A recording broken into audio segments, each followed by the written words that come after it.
Sahabat keluarga, Kembali lagi bersama saya. Hari ini saya ingin menjelaskan tentang gairah dalam bekerja, passion.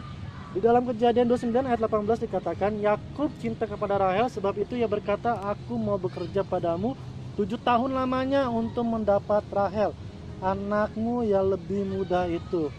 Agar kita bisa bahagia, agar kita bisa mendapatkan segala sesuatu, kita harus mempunyai passion atau gairah dalam bekerja. Itu yang harus kita andalkan, itu yang harus kita miliki.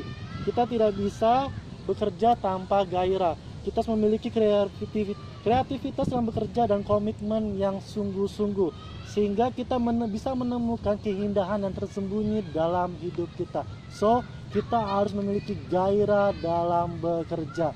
Tuhan Yesus memberkati kita semua. Amin.